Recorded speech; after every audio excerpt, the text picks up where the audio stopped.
Olá, seja bem-vindo a mais uma videoaula. Em quantos níveis acontecem as doenças? Através de alguns exemplos, nós veremos como ocorre o processo de saúde e doença.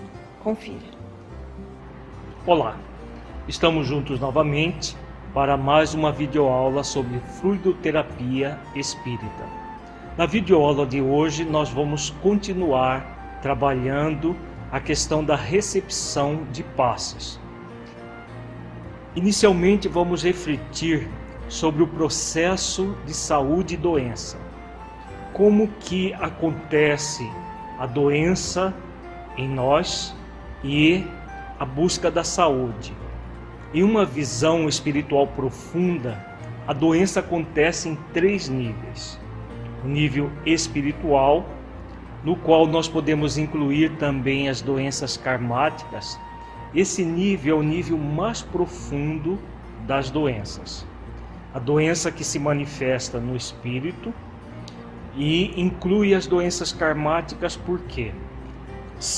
As doenças karmáticas, elas são geradas por situações do passado espiritual da criatura. A pessoa que age contrariando o bem, ela acaba produzindo para si mesma um karma negativo. Significa que a pessoa, dentro da lei de causa e efeito, gerou uma ação negativa e a partir dessa ação acontece um efeito negativo. Então alguém que produziu mal para uma outra pessoa vai ter uma doença gerada por aquele mal. No livro Memórias de um Suicida tem um caso muito interessante de um senhor que havia matado um escravo através de um ferro em brasa que foi colocada na garganta do escravo.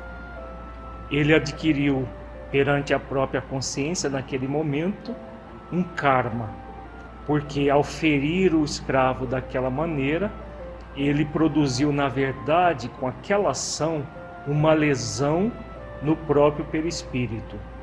E na encarnação seguinte, aquele senhor era para ter um câncer na garganta, para resgatar o débito passado. Uma doença típica do espírito que se manifesta no corpo. E quando ele, ao receber a notícia do câncer na garganta, ele simplesmente se mata para fugir da realidade da vida. Acaba, é claro, não fugindo. No nosso seminário sobre o suicídio, que nós trabalhamos esse caso, é muito interessante. Aqueles que desejarem conhecer mais a fundo, ou leiam Memórias de um Suicida, ou assistam o nosso seminário. Existe um outro nível de doença em que a doença se manifesta, que é o fluídico energético.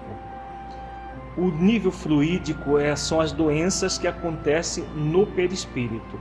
Nesse caso que nós acabamos de abordar, o que acontece? A doença no nível mais profundo é do espírito, mas que vai se manifestar no perispírito. Então, nós temos, no caso da doença karmática, a doença que o próprio perispírito já traz aquela impressão que vai se manifestar no corpo físico. Às vezes não é uma situação do passado, mas é uma situação do mau uso da energia mental no presente da criatura. Quando ela usa de uma forma equivocada as suas próprias energias, ela vai gerar um desequilíbrio fluídico ou um desequilíbrio energético. E esse desequilíbrio energético, se caso for aprofundado, pode produzir doenças graves no corpo físico. Nós vamos ver alguns exemplos que André Luiz nos relata em suas obras a respeito dessa questão. Fluídica energética se manifestando no perispírito, produzindo doenças no corpo físico. E o último nível das doenças é o próprio nível físico. Quando uma doença chega no corpo físico, todo um processo de doença já aconteceu, começando no espírito e culminando no corpo físico. O processo de saúde é inverso. O processo de saúde vai acontecer também no espírito, que vai passar esse estado saudável para o perispírito, e o último a se tornar saudável será o corpo físico. O próprio passe é uma doação energética que vai atuar não no corpo físico, mas no corpo fluídico do espírito, alijando determinadas energias que estão deletérias, propiciando a saúde do corpo físico. As doenças que se manifestam no corpo físico podem ser classificadas em energéticas funcionais, lesões leves, lesões moderadas e lesões graves. A questão da doença no corpo físico vai gerar aquilo que nós chamamos de cura. A questão de uma cura parcial ou de uma cura total. Quando um problema está apenas no nível energético funcional, por exemplo, uma pessoa teve uma discussão com alguém e dessa discussão criou uma energia deletéria que se localiza, por exemplo, no fígado dessa pessoa, essa energia deletéria. Essa energia está apenas no nível do perispírito. No passe é possível extrair toda essa energia e a pessoa voltar ao normal. Então, o processo de cura, ele se dá de forma integral. É claro que não está se curando o espírito, porque a tendência a se encolerizar é do espírito, não é do corpo. Não é nem do corpo fluídico, do perispírito, nem do corpo físico. Mas se manifesta no perispírito, que vai gerar um adoecimento do corpo físico. Então, quando está no nível energético, o passe pode liberar completamente a pessoa da doença. Quando a doença já alcançou um nível de produzir lesões no órgão, esse atendimento já será parcial, como nós veremos na nossa videoaula de hoje, através de alguns exemplos que André Luiz nos cita nas suas obras. Nas lesões leves, é possível que haja um restabelecimento mais eficaz da pessoa. Quando as lesões já estão no nível moderado e grave, o que vai acontecer? Nas lesões moderadas e graves, já acontece um processo de apenas um paliativo. O passe magnético não vai conseguir fazer com que a pessoa se recupere, porque os órgãos já estão num processo de lesão, e muitas lesões, dependendo do órgão, são irreversíveis. Elas podem ser controladas, existem medicamentos que controlam determinadas lesões. O passe vai produzir um alívio para a pessoa, mas não vai produzir a cura, porque o corpo físico já houve lesões muito graves e elas são irreversíveis. Quando aquelas lesões elas não acontecem em órgãos vitais, nós chamamos de lesões leves. É o caso, por exemplo, das curas que Jesus produzia em leprosos, por exemplo. As pessoas com hanseníase, a hanseníase ela tem uma característica de produzir lesões na pele, lesões nas cartilagens. Tanto a pele quanto as cartilagens, as mucosas de modo geral, elas têm uma capacidade de regeneração muito grande. Apesar de haver lesões, e às vezes lesões muito intensas, a ponto da pessoa perder o nariz, as orelhas, com o poder magnético de Jesus, havia uma recomposição praticamente total. A partir do perispírito, havia todo um processo de proliferação quase que instantânea das células. As células remanescentes proliferavam de uma forma tão intensa que era possível reconstituir totalmente um nariz lesado, ou as orelhas lesadas das pessoas que estavam passando por uma situação de lesão leve. Não havia nada de milagroso nisso. Na verdade, era o potencial enorme que Jesus tinha na época que estava encarnado e continua tendo até hoje, capaz de recompor totalmente as lesões leves de uma pessoa. No passe, de um modo geral, dificilmente nós teremos a mesma capacidade. Então é importante saber que o passe comumente aplicado na casa espírita, o nosso objetivo não é curar as pessoas, mas de beneficiá-las de alguma maneira. Os benfeitores espirituais que, conhecendo a fundo as pessoas, as necessidades dela e todas as dificuldades delas, vão poder canalizar as energias de uma forma adequada, de acordo com a necessidade de cada um, conforme nós veremos a seguir. Nós vamos estudar a seguir vários exemplos de como se processa o atendimento por meio do passe no que tange ao nível de doença e as possibilidades de cura. Esses casos foram extraídos dos livros Nos Domínios da Mediunidade, no capítulo 17, e Missionários da Luz, no capítulo 19, ambos os livros de André Luiz. Iniciamos por um caso muito interessante do livro Nos Domínios da Mediunidade. É um caso em que há lesões graves de órgãos vitais, fundamentais ao equilíbrio orgânico. Vejamos o relato de André Luiz. Sem descurar dos nossos objetivos de estudo, Aulus considerou a conveniência de nosso contato direto com o serviço em ação. Seria interessante para nós a auscultação de algum dos casos em foco. Para isso, aproximou-se de idosa matrona que acabava de entrar à cata de auxílio e, com permissão de Conrado, convidou-nos a examiná-la com o cuidado possível.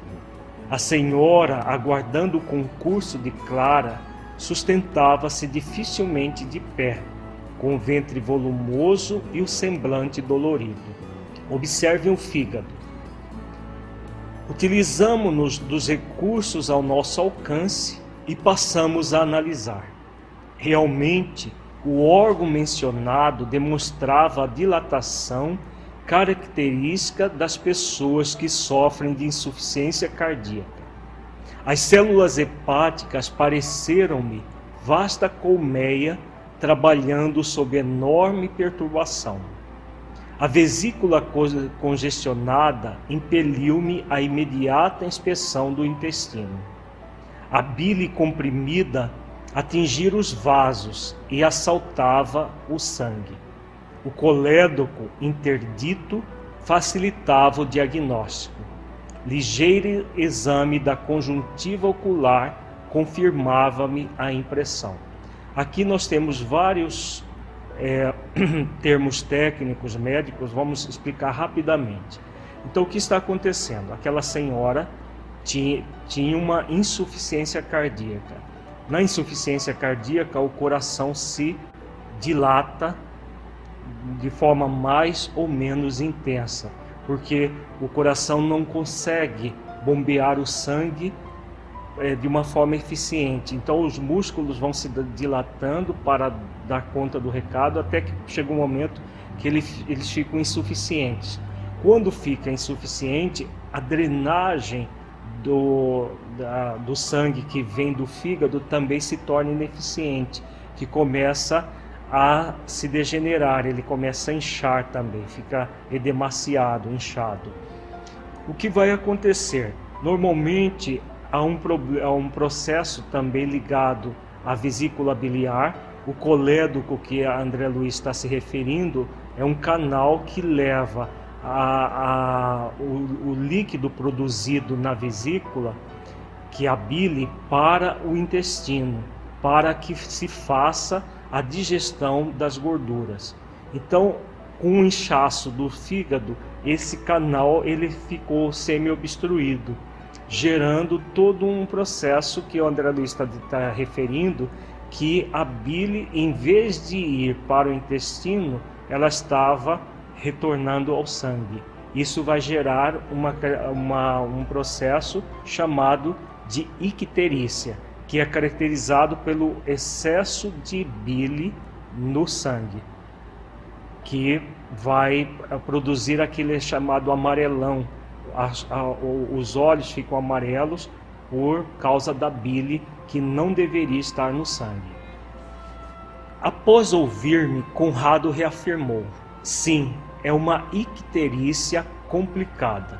Icterícia é a bile que vai para o sangue e gera a icterícia, popularmente chamado de amarelão. Nasceu de terrível acesso de cólera, em que nossa amiga se envolveu no reduto doméstico. Rendendo-se desarvorada à irritação, adquiriu renitente hepatite, da qual a icterícia é a consequência. Então vejamos aqui, o benfeitor espiritual, como que os espíritos sabem disso? Não quer dizer que eles estejam presentes no momento que a pessoa se encolerizou, mas tudo que nós fazemos fica retratado na nossa psicosfera perispiritual. E um benfeitor dessa categoria, que é especializado no atendimento das necessidades, basta ele olhar para a pessoa que ele vai ver a fonte, a origem do problema dela. Nós vamos ver isso várias vezes nos relatos de André Luiz. O benfeitor sabe de detalhes que a pessoa está tendo. É claro que existe também aquele mecanismo de benfeitores espirituais que encaminharam até o centro espírita repassarem dados para os benfeitores especialistas no atendimento. Mas um espírito de uma certa envergadura, ele consegue ler no próprio psiquismo da pessoa todo o drama que ela está vivenciando. E aí o Conrado, que é o benfeitor especialista na área, diz que todo esse processo surgiu de um terrível acesso de cólera. Então nós estamos vendo que a mente, né, produzindo uma energia extremamente deletéria a partir da cólera, vai intoxicar o perispírito. Como essa senhora já trazia uma doença de base, uma doença relativamente grave, que é a insuficiência cardíaca, ela agravou o problema que trazia em si mesma. Com a cólera, ela acabou gerando a hepatite. O fígado, como ele já tem problemas de drenagem por causa da insuficiência cardíaca, adquiriu uma inflamação muito séria que poderia causar o óbito, a desencarnação dessa senhora. E aí André Luiz pergunta: e como será socorrida? Conrado, impondo a destra sobre a fronte da médium, comunicou-lhe radiosa corrente de forças e inspirou-a a movimentar as mãos sobre a doente, desde a cabeça até o fígado enfermo. Aqui nós temos a referência a algumas vezes o médium recebe a intuição de fazer determinados movimentos. Nós já trabalhamos isso em videoaulas anteriores. É importante que essa situação ela é inspirada pelo benfeitor.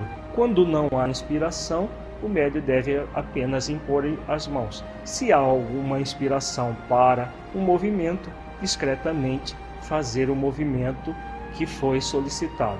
Por isso é importante manter a nossa mente em oração, ligado aos benfeitores espirituais, para sentir-lhes as orientações que nos passam e aí realizar as intuições que eles repassam.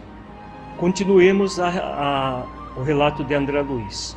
Notamos que o córtex encefálico se revestiu de substância luminosa que, descendo em fios tenuíssimos, alcançou o campo visceral.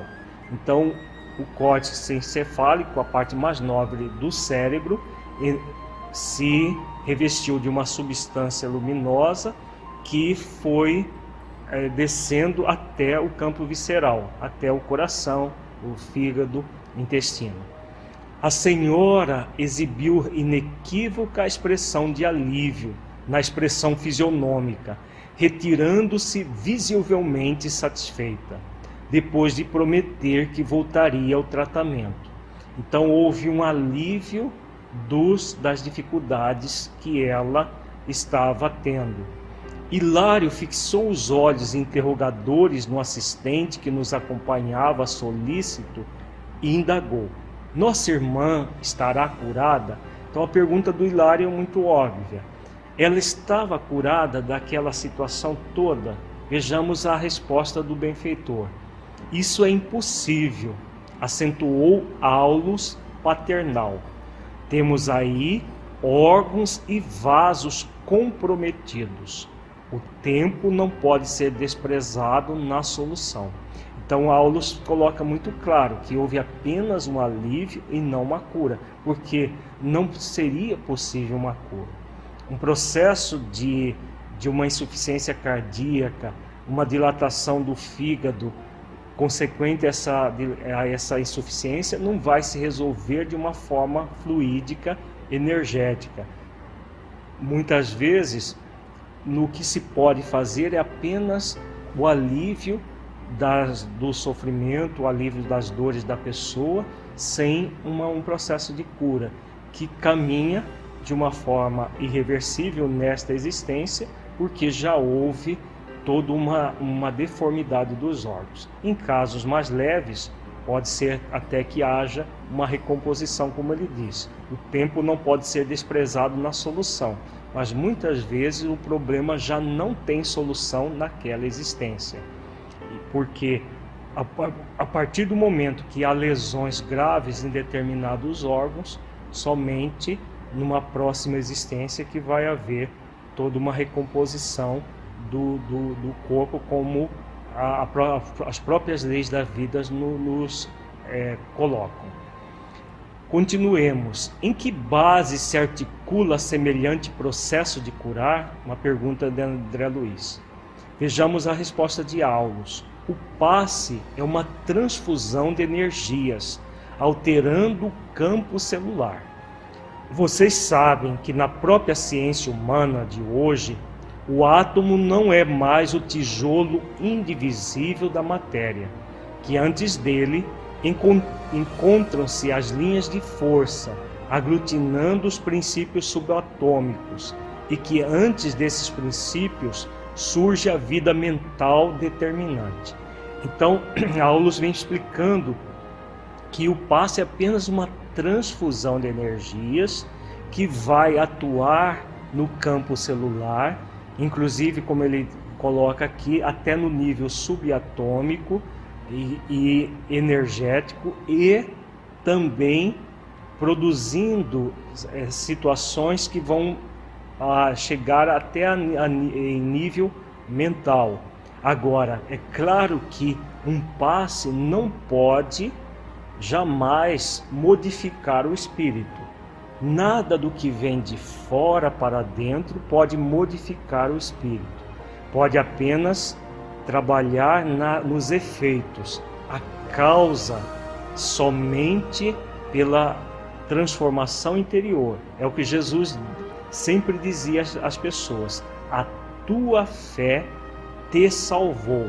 Nunca ele salvava a pessoa, mas a fé da pessoa.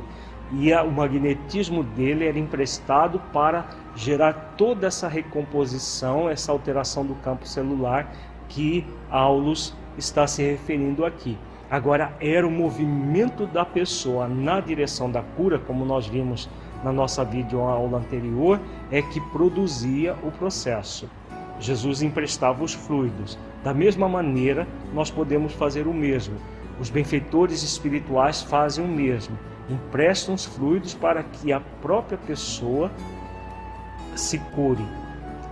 Quando ela não coadjuva todo esse processo, a atuação vai ser parcial, como nós veremos, principalmente num caso que vamos trabalhar na próxima videoaula. Aulus continua dizendo: tudo é espírito no santuário da natureza. Renovemos o pensamento e tudo se modificará conosco. Na assistência magnética, os recursos espirituais se entrosam entre a emissão e a recepção, ajudando a criatura necessitada para que ela ajude a si mesma. A mente reanimada reergue as vidas microscópicas que a servem no templo do corpo, edificando valiosas reconstruções. O passe, como reconhecemos, é importante contribuição para quem saiba recebê-lo, com respeito e a confiança que o valoriza. Então aqui Aulus coloca de uma forma magistral todo esse processo. A assistência magnética não vai substituir a ação da pessoa. Se não houver renovação dos pensamentos, dos sentimentos, da nossa energia mental, como nós vimos na nossa videoaula anterior, o passe não passará de um paliativo. Vamos supor que essa senhora novamente se encolerizasse com o esposo ao chegar em casa. Todo o processo realizado durante o passe seria anulado e ela voltaria a enfermar, voltaria a adoecer com essa carga energética negativa que ela produziu. Então ele coloca que a mente reanimada reergue as vidas microscópicas. Então as células, elas vão receber os impactos positivos ou negativos da nossa mente sempre. E o passe é apenas uma contribuição a mais. Não é um processo de milagres, de gerar toda uma recuperação falsa de fora para dentro para as pessoas. Muitas pessoas buscam isso no passe, buscam isso no centro espírita. É importante nós termos conhecimento de toda essa realidade, até para esclarecer as pessoas, para que nós saibamos como acontece o fenômeno e auxiliar essas pessoas a entenderem que a parte delas ninguém pode fazer por elas. No próximo bloco, nós trabalharemos um outro caso que André Luiz cita no livro Missionários da Luz. Até já!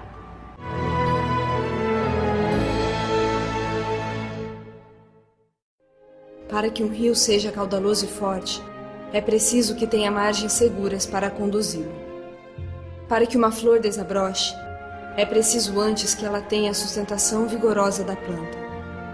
Para que sejamos pessoas de bem, é preciso nos qualificar, humanizar, para espiritizar. Projeto Espiritizar. Acesse o nosso site e saiba mais. www.espiritizar.org.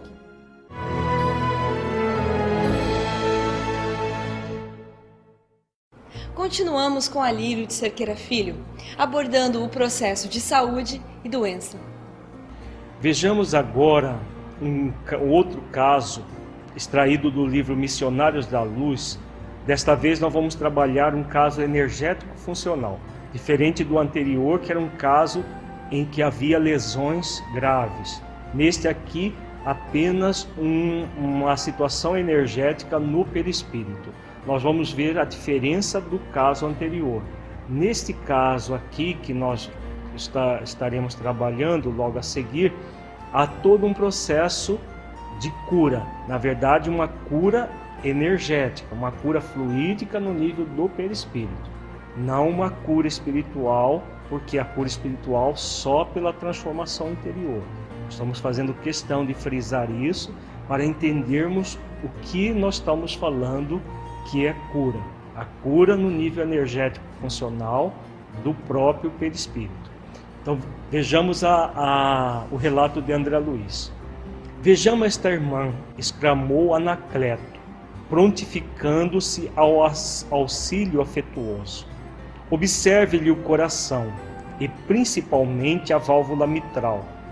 Detive-me em acurado exame da região mencionada e efetivamente descobri a existência de tenuíssima nuvem negra que cobria a grande extensão da zona indicada, interessando ainda a válvula aórtica e lançando filamentos quase imperceptíveis sobre o nódulo sino-auricular. Expus ao novo amigo minhas observações, ao que me respondeu: assim como o corpo físico pode ingerir alimentos venenosos que lhe intoxicam os tecidos, também o organismo perispiritual pode absorver elementos de degradação que lhe corroem os centros de força, com reflexos sobre as células materiais. Se a mente da criatura encarnada ainda não atingiu a disciplina das emoções, se alimenta paixões que a desarmonizam com a realidade, pode a qualquer momento intoxicar-se com as emissões mentais daqueles com quem convive e que se encontre no mesmo estado de desequilíbrio. Então vejamos aqui uma fala muito importante do benfeitor. Anacleto é o benfeitor espiritual responsável pelo serviço de passes que André Luiz está avaliando. Vejamos que todo o coração da senhora estava enfermo. André Luiz fala em várias partes do coração que nós não vamos entrar nas questões das minúcias anatômicas, mas o coração todo praticamente estava sofrendo. Por quê? Porque ela havia alimentado uma situação em que criou toda uma energia mental tóxica. Como ele diz, nós podemos criar essas energias tóxicas e degradar os centros de força. Os centros de força são os chakras que nós temos no nosso perispírito. E, claro, todas as vezes que nós geramos desequilíbrios nos chakras, nós vamos produzir reflexos sobre o corpo físico. Então, a indisciplina emocional dessa senhora acabou por intoxicar a mente, gerando toda uma alteração no perispírito. Continuemos a explicação de Anacleto. Às vezes, semelhantes absorções constituem simples fenômenos sem maior importância. Todavia, em muitos casos, são suscetíveis de ocasionar perigosos desastres orgânicos. Isto acontece mormente quando os interessados não têm vida de oração, cuja influência benéfica pode anular inúmeros males. Então aqui o Anacleto fala sobre a importância da oração.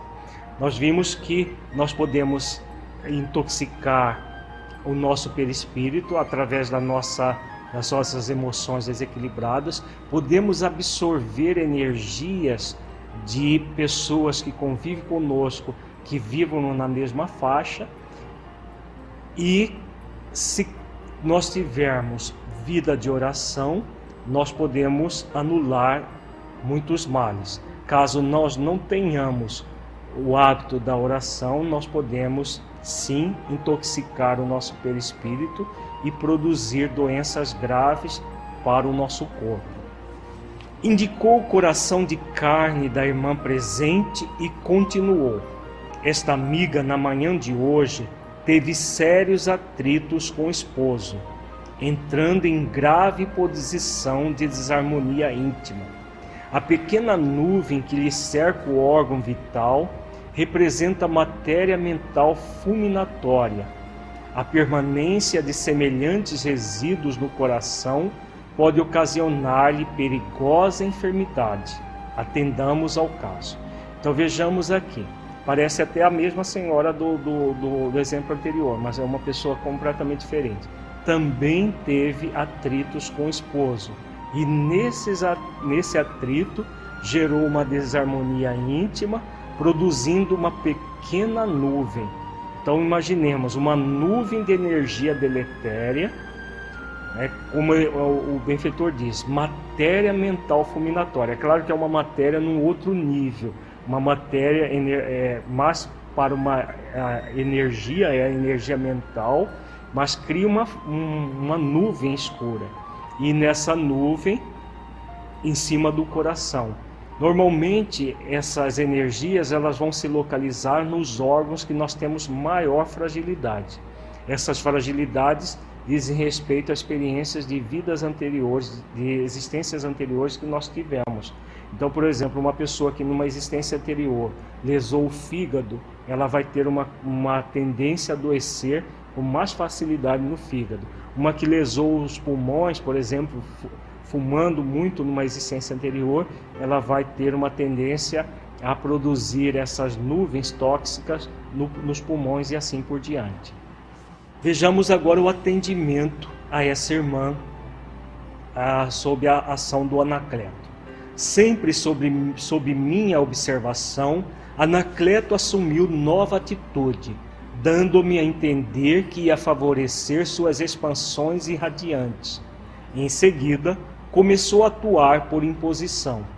Colocou a mão direita sobre o epigastro da paciente na zona inferior do externo e, com surpresa, notei que a destra, assim disposta, emitia sublimes jatos de luz que se dirigiam ao coração da senhora enferma.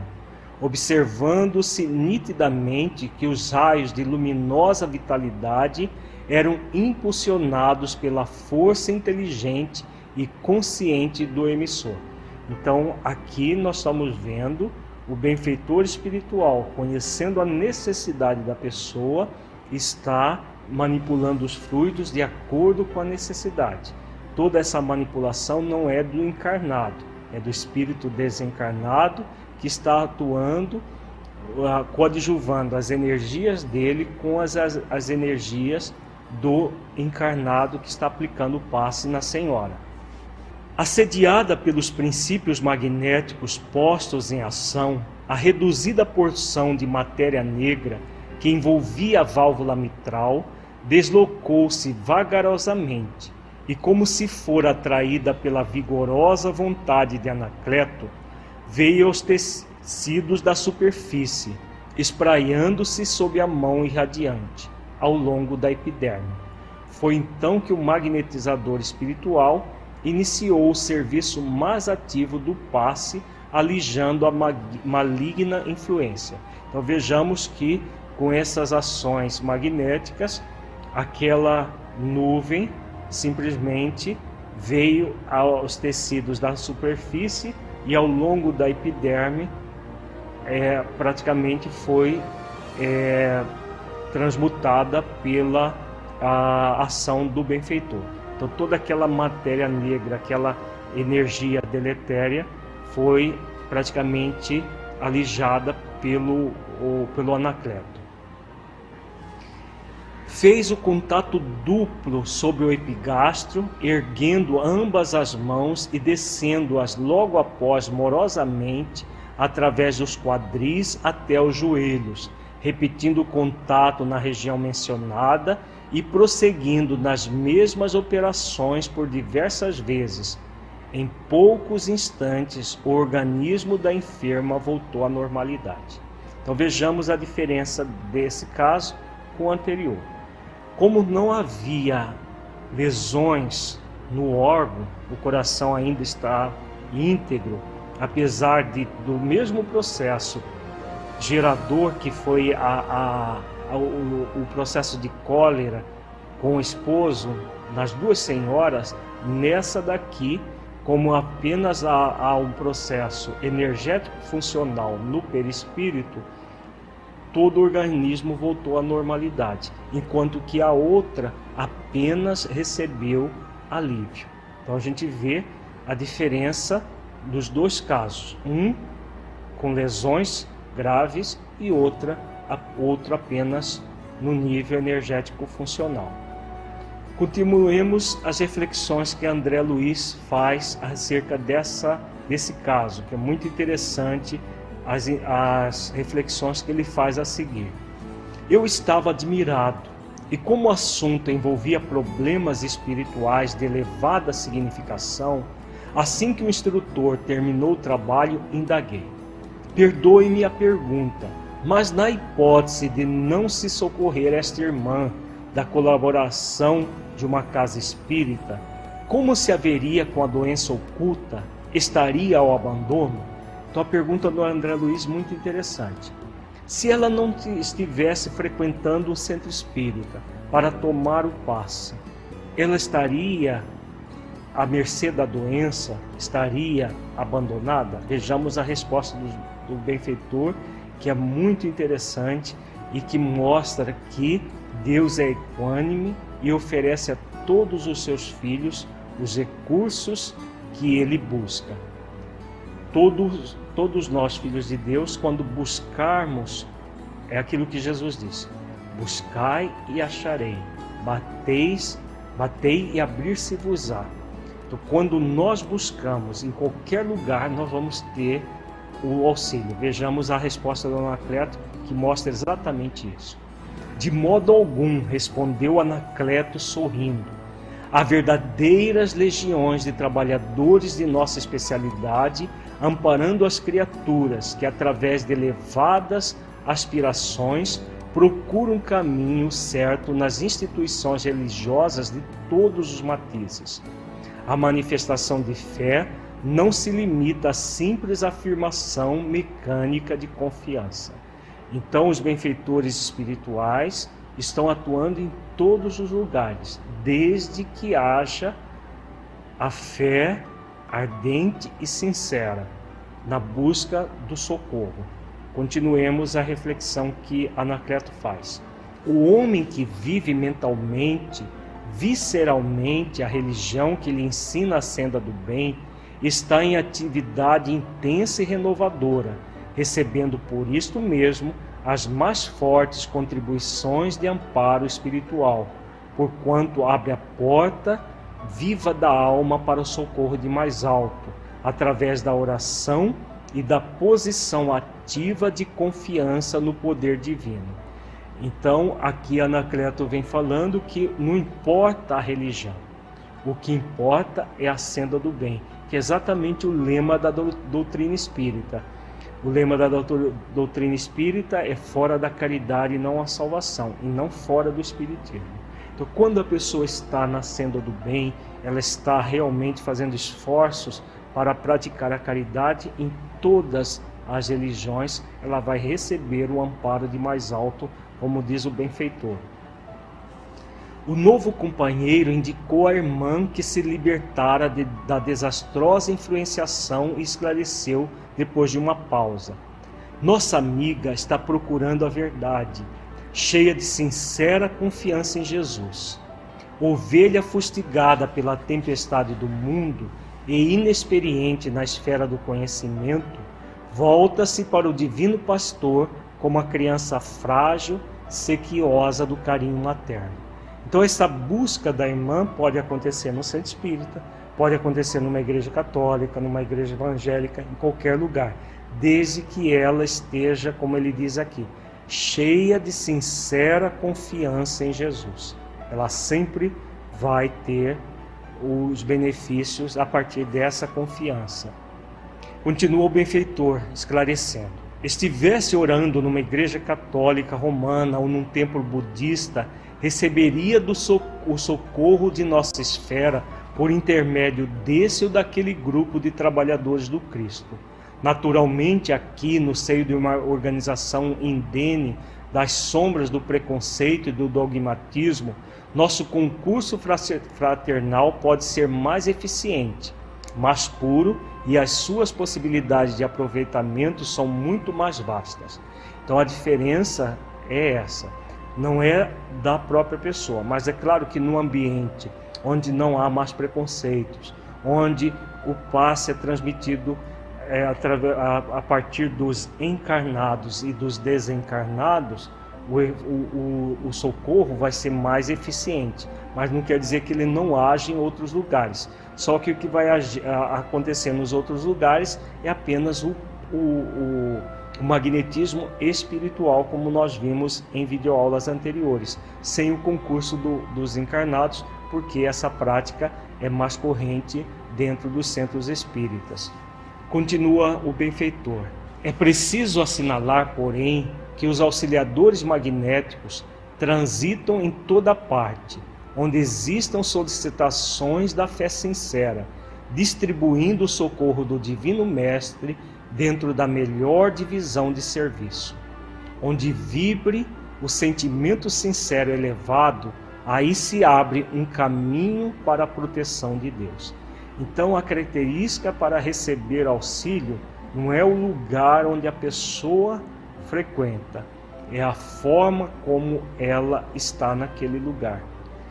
Fé sincera, sentimento sincero e elevado, quando a pessoa está buscando, a partir dessa fé sincera e com sentimento elevado, o que vai acontecer?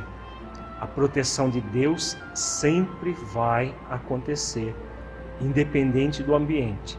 É claro que com mais eficiência e eficácia num centro espírita, em menor intensidade em outros núcleos religiosos, mas sempre vai haver o auxílio para a pessoa. A elucidação fez-me grande bem pela revelação de imparcialidade na distribuição dos bens de nosso plano. Entretanto, outra pergunta ocorreu-me de imediato. Então, aqui André Luiz vem falando sobre a imparcialidade. É claro, Deus é equânime e oferece a todos os seus filhos os recursos necessários para todos nós. O que vai variar é a nossa captação dos recursos, que exige de nós a sinceridade de propósitos, a fé sincera na direção da busca da ajuda. Agora vejamos a pergunta que André Luiz faz, muito interessante também. Todavia, meu amigo, considerei, admitamos que esta nossa irmã fosse estranha a qualquer atividade de ordem espiritual. Imaginemo-la sem fé, sem filiação a qualquer escola religiosa e sem qualquer atestado de merecimento na prática da virtude. Ainda assim, receberia o benefício dos passes libertadores? Então, vejamos que a pergunta de André Luiz é muito pontual. Uma pessoa que vivesse sem fé, sem uma religião, sem qualquer atestado de merecimento da prática da virtude, como que aconteceriam os benefícios? Anacleto, com aquela bondade paciente que eu conheci em Alexandre, observou: se fosse uma criatura de sentimentos retos, embora infensa à religião, em suas meditações naturais receberia auxílio, não obstante menor, pela sua incapacidade de recepção mais intensa das nossas energias radiantes. Mas se ficasse integralmente mergulhada nas sombras da ignorância ou da maldade, permaneceria distante da colaboração de ordem superior, e as suas forças físicas sofreriam desgastes violentos e inevitáveis pela continuidade da intoxicação mental. Então vejamos aqui a resposta do Anacleto, muito interessante. Voltamos novamente àquela reflexão: fora da caridade não há salvação, e não fora da religião, seja lá qual for a religião. Mesmo que a pessoa não tenha religião, mas que se for uma pessoa caridosa, uma pessoa que busca fazer esforços para desenvolver virtudes, mesmo sem religião, ela vai ter os benefícios de acordo com esse esforço que terá. Como o benfeitor diz, vai ser um menor, porque como a pessoa não é espiritualizada, ela não se liga aos benfeitores a partir da oração, ela não se liga a Deus a partir da oração. Mas se ela tem uma boa índole, ela vai ser beneficiada. Agora, caso ela escolha a ignorância ou a maldade, é claro que os benfeitores espirituais não vão tolher o seu livre-arbítrio. E aí o que vai acontecer com a doença? Numa situação como essa, a pessoa vai adoecer e às vezes adoecer gravemente, para que o sofrimento possa fazer com que ela amance a rebeldia, ela humilde o orgulho e possa reconhecer a paternidade divina. Então a doença, ela não é um mal. Nós vimos no nosso seminário sobre saúde espiritual que a doença não é o mal. Ela, muitas vezes, ela vem para o bem da criatura, para que a criatura possa se espiritualizar. E o benfeitor continua dizendo: quem se fecha às ideias regeneradoras, fugindo às leis da cooperação, experimentará as consequências legítimas. Então, para nós concluirmos esta videoaula, esse pensamento último do Anacleto é muito importante para todos nós. Todas as vezes que nós nos fechamos às ideias regeneradoras, em qualquer posição que nos encontremos, nós vamos sofrer as consequências desse fechamento. Todos nós somos convidados a nos abrir cada vez mais ao espiritual. Quer nós estejamos numa posição de receber, quer nós estejamos já numa posição de doar. Todos somos convidados indistintamente a desenvolver os recursos de cooperação, de ligação ao plano espiritual superior, de ligação com Deus, para que nessa ligação nós possamos receber os benefícios consequentes ao nosso processo de abertura. Quando nós nos fechamos, nós vamos sofrer as consequências. Para que acontecem essas consequências? Exatamente para que nós, espiritualmente, possamos nos libertar da rebeldia, nos libertar do orgulho que ainda nos caracteriza. Então, o orgulho, a rebeldia, muitas vezes produzirão doenças que as pessoas acabam criando para si mesma a partir da sua energia mental, e essas doenças produzirão sofrimento para elas, para que elas possam, a partir dessa consequência, se abrir ao poder divino. Muita paz a todos e até uma próxima videoaula. Agradecemos a sua companhia e nos encontramos em nossa próxima videoaula. Para saber mais sobre o projeto Espiritizar, acesse o nosso site www.espiritizar.org. Até lá!